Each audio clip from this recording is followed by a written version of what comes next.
why you feel that this medicine, ayahuasca, but also I'd like to focus a little bit on the various toad medicine, why both these medicines are coming to the front in our Western culture at the moment.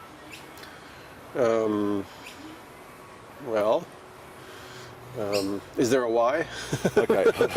Well, maybe there is. I mean, in the Breaking Open the Head, I suggested that, kind of modern, postmodern civilization, materialist civilization has kind of reached its apex and is kind of going through like a declining, collapsing phase, which we're seeing in the whole ecological crisis, which is, ballooning into something really traumatic.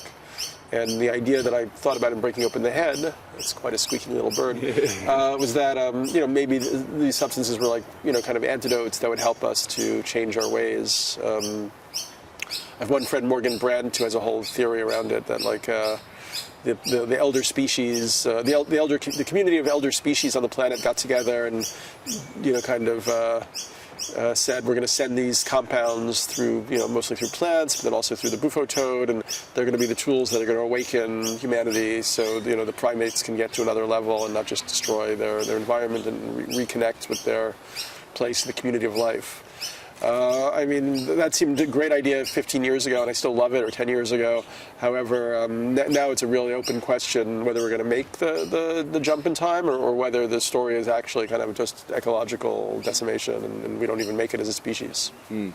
So when you think about the ecological crisis facing humanity and the globe at the moment, do you feel despair or anger, or do you feel excitement at the changes that will need to happen if we're going to make it to the next level? Well, I think that, it's natural to feel a little bit of grief because, we're really, we were given a very extraordinary natural world that we've, basically been disintegrating. Simplifying, reducing the complexity of the biosphere. So at the moment we got 150 to 200 species a day that are going extinct. And the oceans, I know you like the ocean a lot, are 30% more acidic than they were 40 years ago. And that's leading to, a lot of breakdowns, like the coral reefs, they're saying by 2050 or 2060 may be totally gone, and the coral reefs hold a lot of the, ocean's biodiversity. We're about 90% or more gone of the large fish, and fishing isn't stopping. There's still these huge trawlers going. The Chinese are eating like 90 million sharks a year just for the fins. We're basically like annihilating our ecosystem at this point. So that's not a happy thing. And do you feel positive about what's going to happen? Like, it seems to me that it's that's what my work's been looking at as an evolutionary process, and where that process leads, I don't know. That's big philosophical, metaphysical question. In the book 2012, I talked about the Hopi idea of the fourth world to the fifth world, and the anthroposophist Rudolf Steiner, the theosophist, talked very similarly about different incarnations of the earth. We may all croak together in some, ecological nuclear Armageddon, but maybe even that is the necessary stage to shift us to a kind of multidimensional realization. All we really know is that, we're in this, situation, and it's an ultimate mystery how consciousness has created this opportunity that we have to, share and engage and love and grow and all that stuff. So the plants specifically, they seem to be giving us an opportunity to connect directly to what it's like being nature and the crisis that they're in. Looking more at, I guess, the Bullfrog various toad now, like, can you explain like some of your experience with that, and what role do you feel that particular compound has in we'll call it the human evolution?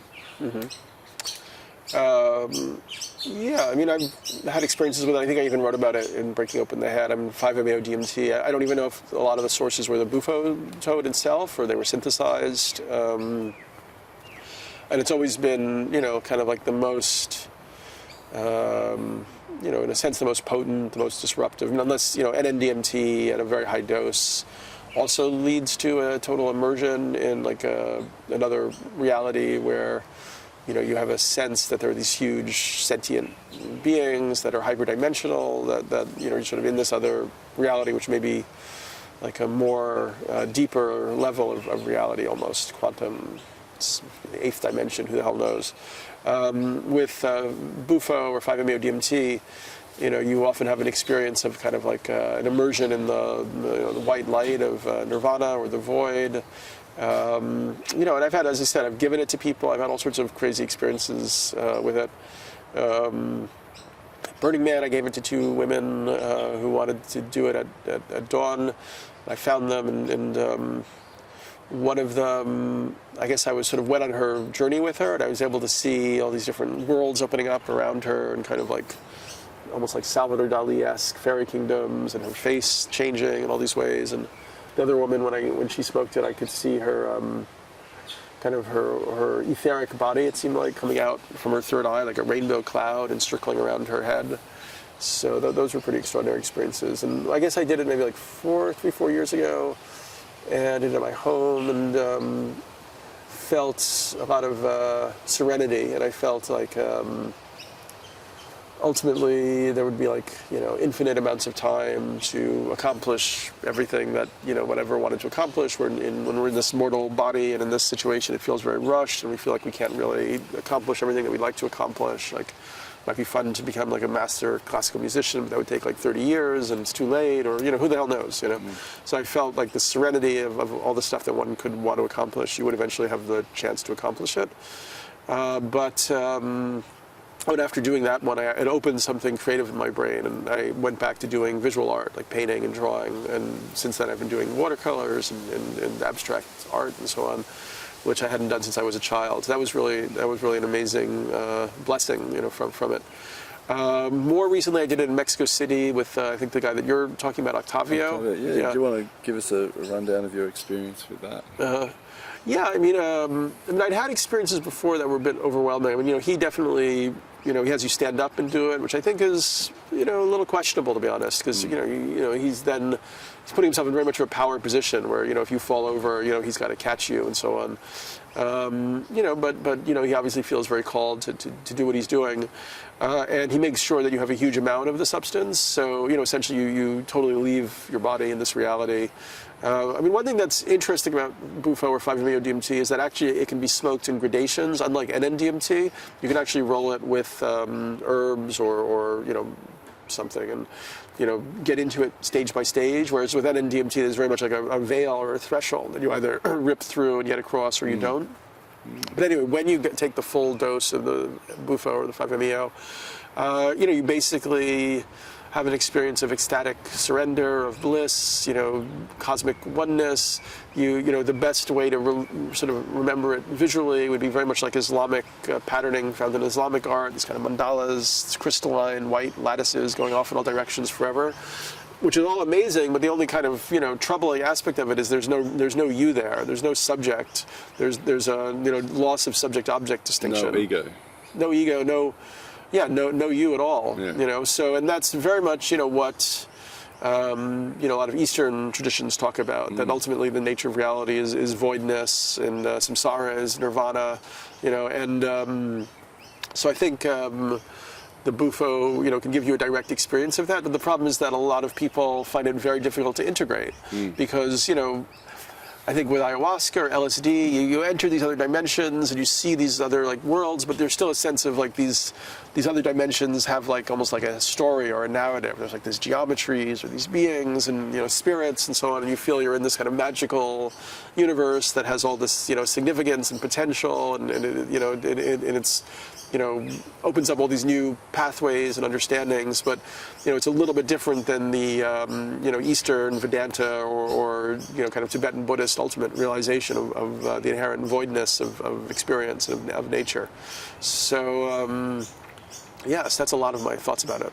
Yeah, and specifically your journey with Octavio, did you end up sort of going down? Did you completely lose who you Absolutely. were? I lost who I was, totally, for a while. Went and fell on the floor. I mean, he caught me or whatever, yeah. Yeah. And some people... And I've heard that a number of people have had very difficult to integrate experiences with him, and he doesn't do any follow-ups, I mean, I have to be honest with you, I mean, I'm not sure that the way he's doing it is really that responsible, although he's obviously an interesting figure. I mean, I would, if I was going to be somebody who's going to administer that, I would probably do check-ins 2 weeks later, then 3 months after, and maybe even beyond that. I mean, I don't think that, and really have a kind of a framework that you're giving people rather than just having them have that experience. Yeah, I think the follow-up and the integration is a very important part of the whole ceremony. Yeah, and so, in that experience, when coming back into your ego, had a number of layers for me. I mean, the first layer was joy and bliss and kind of wow, that was so ecstatic. But then I think as your ego begins to reconstellate, it can create a lot of anxiety and a lot of fear. And I remember the same thing that had felt amazing to me about I'm going to have an infinite time to create musical compositions or have incredible love affairs, suddenly began to feel like a total nightmarish kind of fraud, where it all just seems so meaningless compared to the idea of infinity or eternity.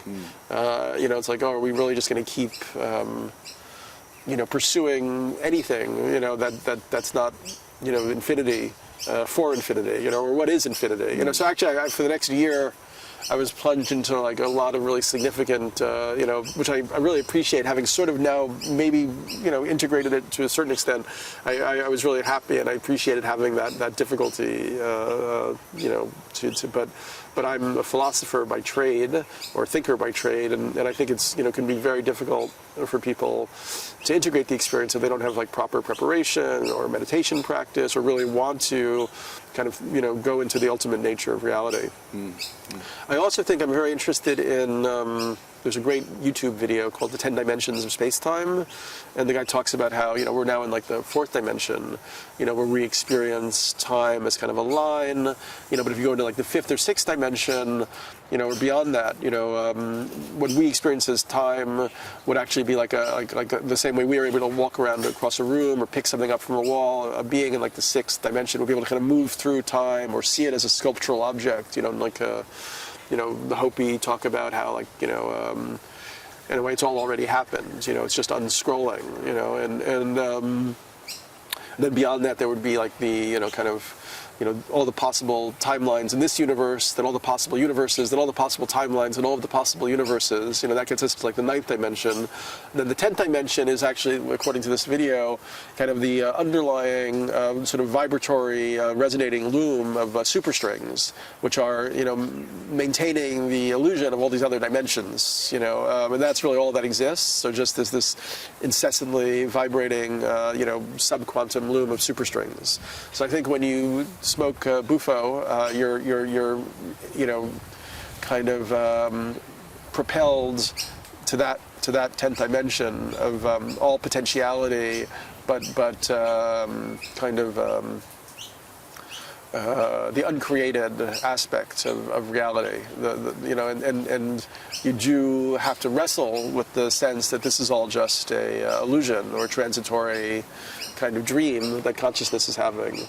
And it may be that the reason, the sufficient cause for the existence of human beings and maybe other sentient beings in the universe is to complete the loop, by going through an evolutionary process, gaining consciousness and self-understanding and separate identity, and then the realization that they are just an aspect of this, infinite totality. So when you talk about infinite totality, a lot of people have called the the Buffo or 5-MeO, the God molecule, do you call it this infinite reality? I mean, would you call that the expression of God, or what's your I think take on God? Yeah, I mean, I'm a big fan of this Sufi philosopher Friedrich Schuon. He has a number of books. One is called The Transcendental Unity of Religion, I think it's called. And he notes that there's an esoteric and exoteric aspect to religions. And there's like an expression of a personal divinity, that people have a relationship to, almost like it's the higher self or something. So that's like the Christian God or the Jewish God or something. But then there's another side which is more like, as I said, like the unmanifest, the impersonal aspect of the Godhead. And I think that's more what the 5-MeO DMT experience is. And God, once again, is a Western concept. You don't have it really in the same way in like Tibetan Buddhism. I think that the Buffo experience really substantiates and supports the Vedanta and Tibetan kind of Buddhist vision of the cosmos. Just on the crisis facing the ecological crisis facing humanity, facing the globe, facing the evolution of all life on the planet, really. Do you feel that humanity is going to be able to, create the change that is going to be necessary to bring about that harmonic relationship with all nature, bring it all back into balance, and if so, what techniques do you think are going to really aid that process? Well, okay, I mean, this is really the subject of my new book, How Soon Is Now, and I feel like, we can look at a range of future scenarios from where we are now, and it's a huge range, right? I mean, we have 7.2 billion people on the planet right now, and we're consuming the Earth's resources at a, massively overly, level that's way beyond what the Earth can sustainably, keep producing. So one option would be a total crash of modern civilization and a sinking down to like a lower level of complexity. And then if you combine that with like the eruption of the methane into the Arctic, which would make a lot of agriculture impossible across a lot of the planet, we might have a situation where there's a few 100,000 or a few million people left on Earth, in 70 years or something like that. To rebuild and start again. Right, which is, we know that 60,000 years ago there was only about 10,000 people on the planet, or less, coming from Africa. And so over, 60,000 years they populated the whole Earth, and we're all related directly to those kin. So that, that's possible. It's also possible that our desecration of the biosphere could go to the extent where nobody survives, where it's like, if we, like for instance, the ocean acidification is, negatively impacting the plankton, which is at the bottom of the food chain. If we take that to too big a level, then, the whole food chain might collapse, and the Earth goes back to just supporting, one-celled organisms for a while. It's also the bees too, if they stop, we've got a few years until we're all dead pretty much. The bees, and then you have to think about people like Vladimir Putin, who's seems like sort of a bully / psychopath who can push a nuclear war button at any moment. I mean, it's not the best situation, So the alternative would be that I try to outline in the book. One alternative would be that we undergo a kind of collective awakening or realization. And those of us in the West who've lived, lives of tremendous privilege and comfort, like yourself, even, having the ability to sail and we would have to go into an intense service mode, and we would have to say, like, so much the world has given us, so much we now want to give back, and when we're not going to let the thing go to hell, whatever it takes, however we can best serve in that scenario. And then you have to think about, unfortunately, our Western lifestyle is sort of committing passive genocide, on the developing world at this point. So it's like we've used the lion's share of the CO2 and had the greatest parties and so on, but people in Bangladesh, who've been living, below the footprint, they're living at 0 to 5 meters above sea level, and if the oceans rise 10 feet, as James Hansen predicts by 2050, they're not going to be able to survive in their country, and they're going to be on the move. And India's building a fence to keep them out. Is the West just going to continue driving its consumptive lifestyle to the end until the whole planet is screaming? Or could we have an awakening and use our technology, our media system to kind of create a new operating system for human society where we maximized renewable energy systems, where we created self-sustaining communities, eco villages, permaculture. I mean, just because I've been studying it so much, I know how messed up things are, at the moment we're barreling towards some type of collapse. And unfortunately, there's like a fantasy in the West around technology and the singularity that we're going to create super futuristic technologies that are going to take care of all the Earth's problems. We don't actually make changes in our own lifestyle and what we do. Bury the carbon. What's that? We just bury the carbon. We could bury the carbon, or we can create nanobots that are going to fly in the oceans and suck up all the plastic. Yeah. I hope that some of that comes true, but I think it's more about us undergoing an awakening of consciousness, and somehow enough like a tipping point shifting into like a real service mode. And because that's why I got so into the works of Buckminster Fuller, all 7 billion people on the earth could fit into an area the size of Texas and have backyard gardens. There's highly sustainable nutritive crops that could be grown even in dry areas, like the Hopi agriculture system or whatever. We would really have to there would have to be a collective thrust of really applying our creative genius to not letting this melt down and go to hell. And I think that we see the beginnings of that, but it has to really become almost like the main focus of our civilization. And maybe that's part of the metamorphosis that has to happen, is that as it gets worse, there's going to be more and more of an awakening, and the screams and outcries of the earth and the developing world will finally be heard by everybody. Yeah, and it seems like part of that process will need to be a giant empowerment from a lot of people to take their power back and go, okay, well, I am going to, set up our own local trading system and our own community gardens, and bring it back onto a local level, and not give the power to the governments to make the important decisions. Right. Well, yeah. We've been all cultured into dependency. I don't know what your food system is like in Australia, but like Hawaii, which is like one of the most fertile and beautiful places, they import 90% of their food and export nearly 100% of their waste. We're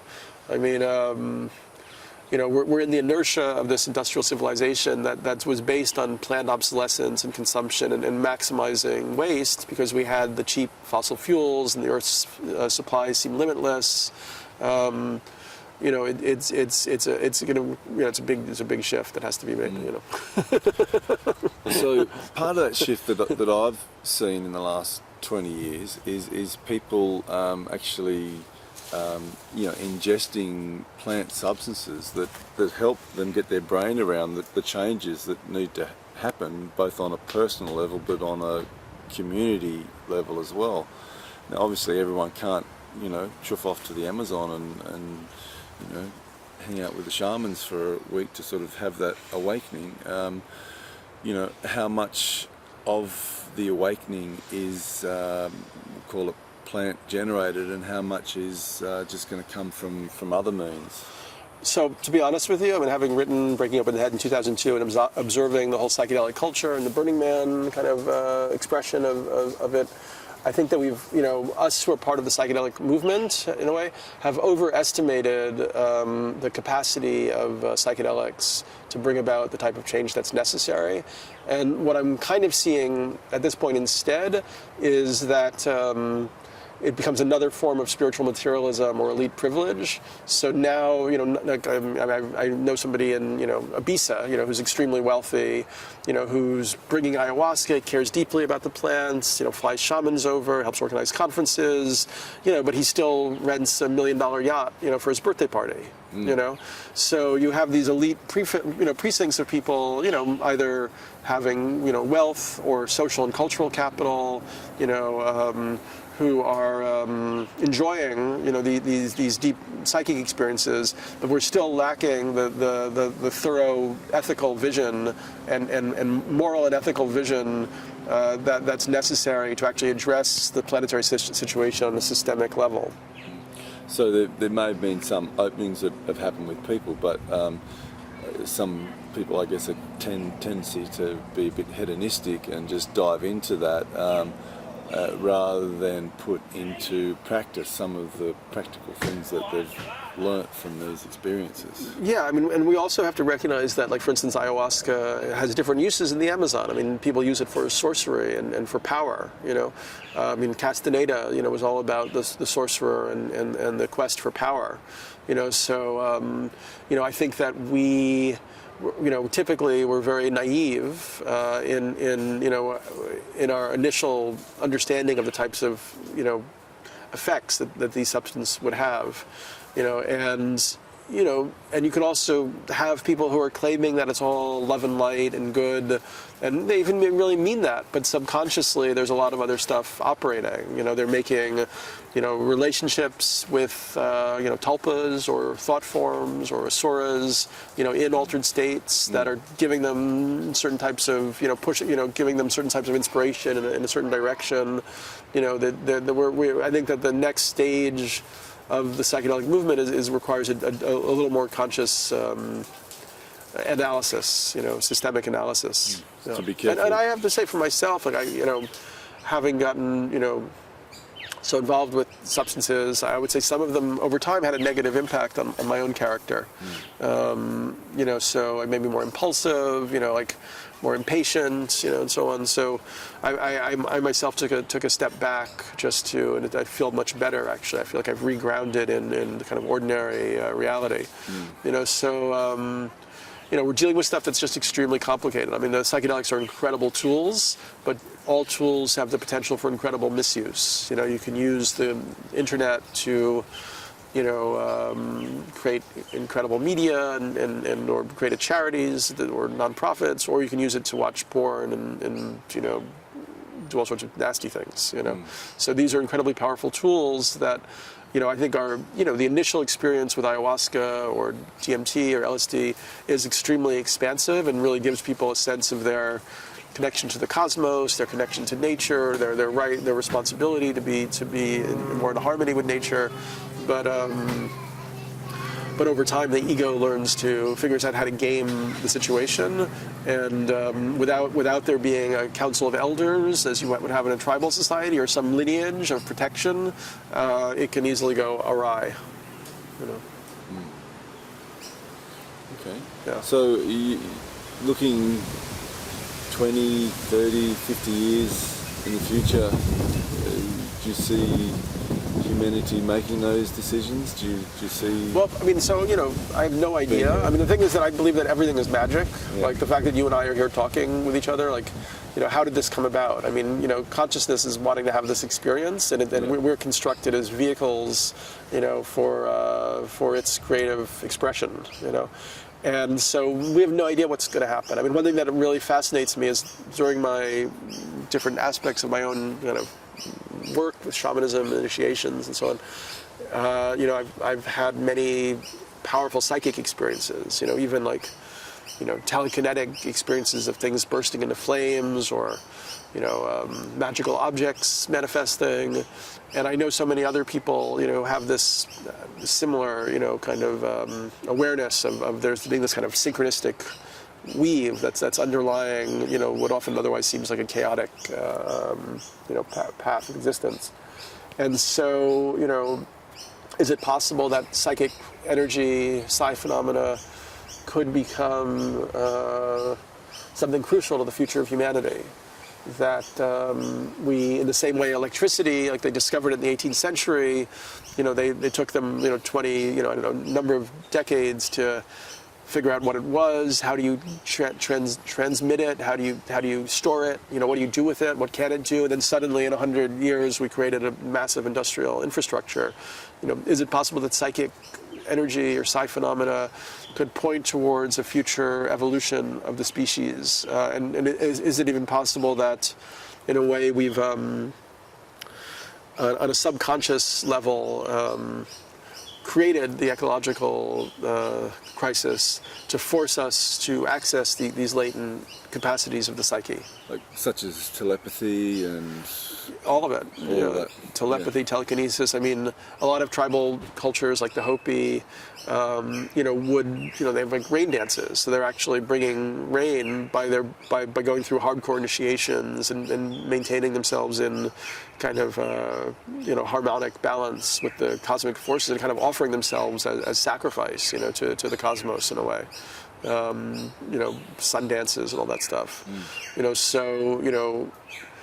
Could those types of practices be things that people will be exploring on a planetary level, maybe meshed together through the internet, maybe sitting in meditation for days in dark retreats, forming some new kind of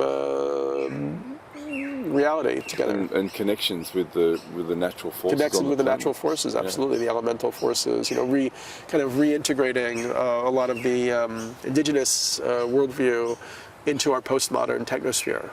That's the possibility the potential that I think is a really amazing one. Yeah, yeah, well, yeah. Same. I'm an optimist. Also, I see this as a great opportunity for our growth, but also to take the planet to a whole nother level of vibration. Yeah, I totally agree with you. I feel so happy to be having the life that I've been having, and to so many taboos are breaking down, and so many, the apocalypse literally means like uncovering or revealing. So like we can see all the manipulations and contortions of power, and it's all being totally revealed now, and but then you go underlying that, maybe is this realization, that samsara is nirvana, and that ultimately there's underlying it is this luminous emptiness, which is the actual base reality of all phenomena.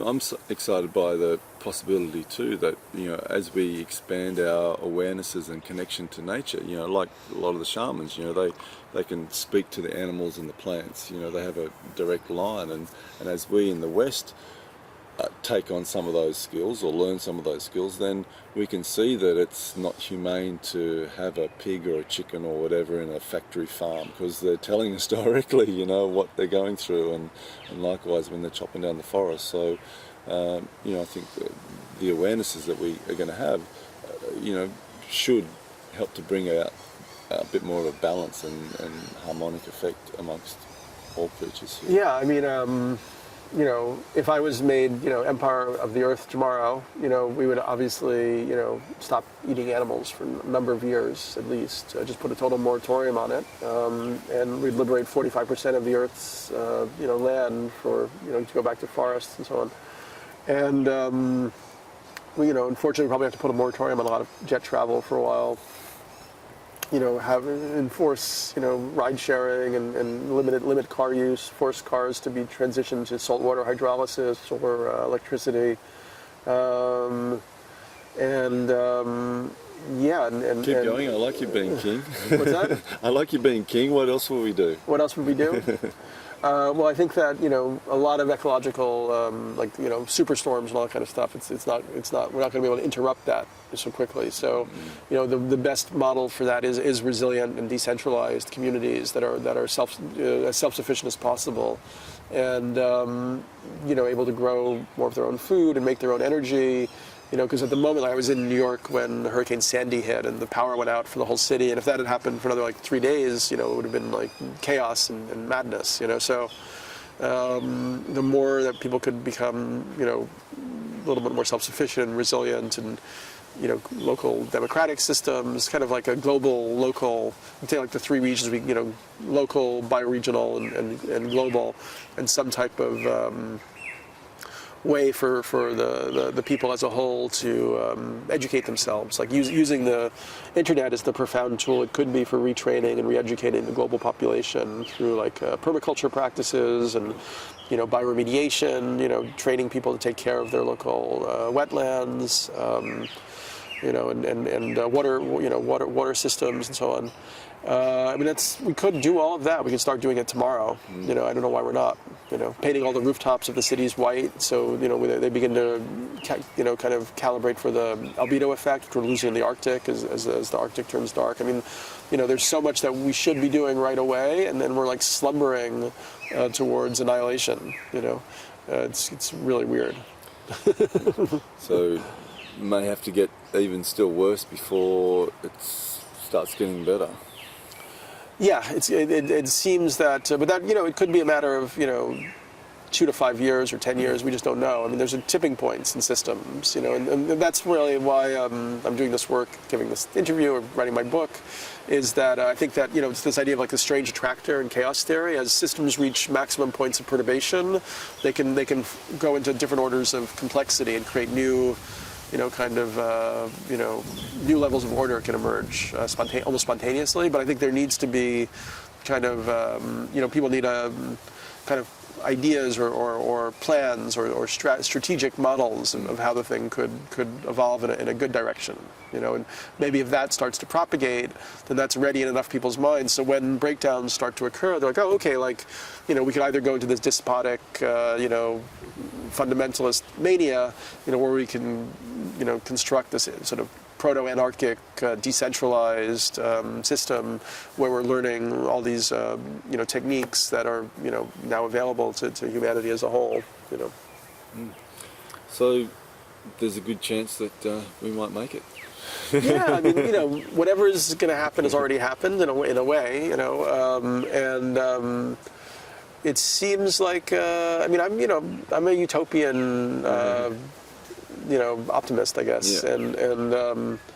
But I try to keep the full spectrum on the plate at all times, because I think without that we can get too lovey-dovey too quickly. Yeah. We have to recognize that we actually are in this initiation process, and the people who are able to understand this, might take it upon themselves to go into like a more kind of Gandhi-esque service mode.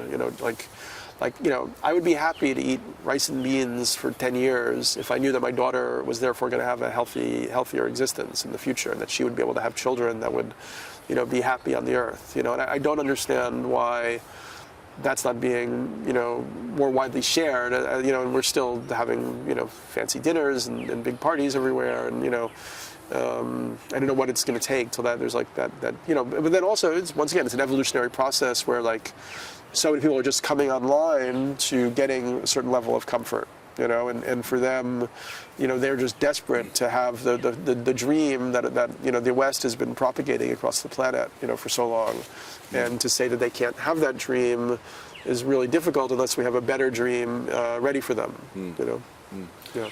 So just in the last week, we've had the agreement of the Trans-Pacific Partnership, which over here a lot of people have been fighting about and concerned that it's going to override even governments' decisions, people's, environment.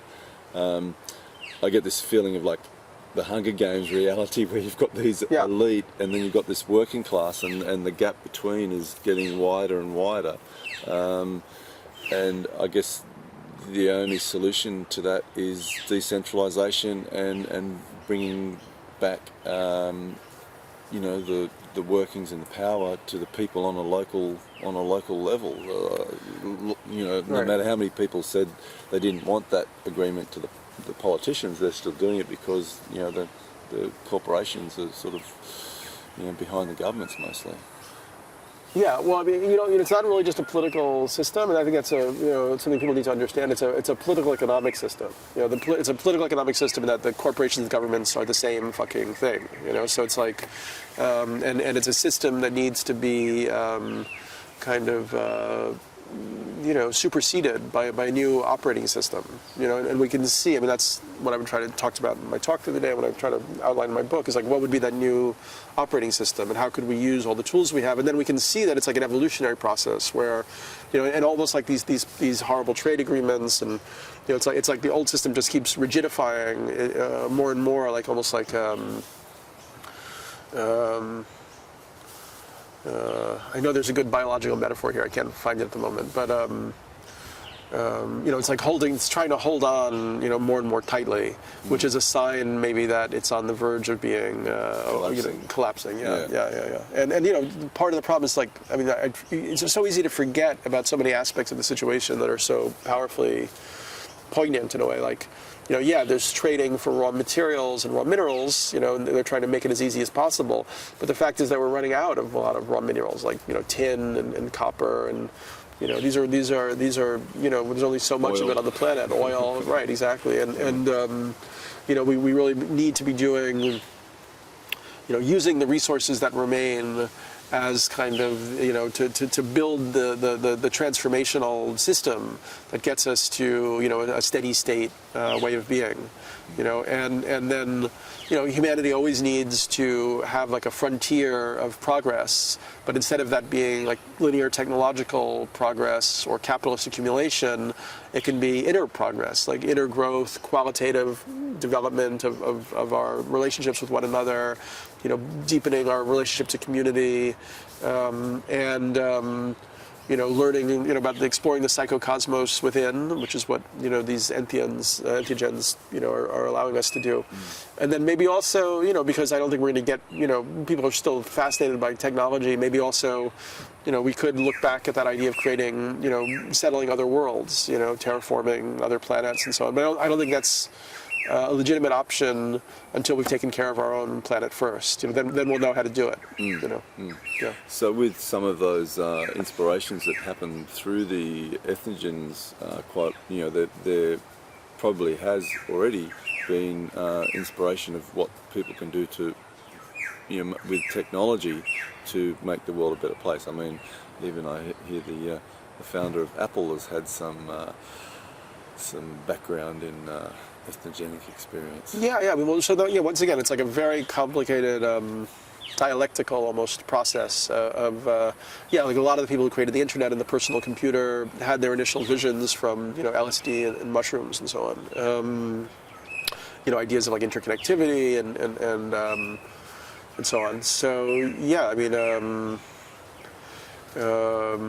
I think it's a very good reason that a lot of the leaders of the tech community are all flocking to Burning Man and doing psychedelics and so on. And once again, there's that potential for that next evolutionary leap. But I think I'm kind of repeating myself, but it's sort of part of that next evolutionary leap is finding the right application of our discernment and our critical intelligence, which requires a kind of cool objectivity, a stepping back and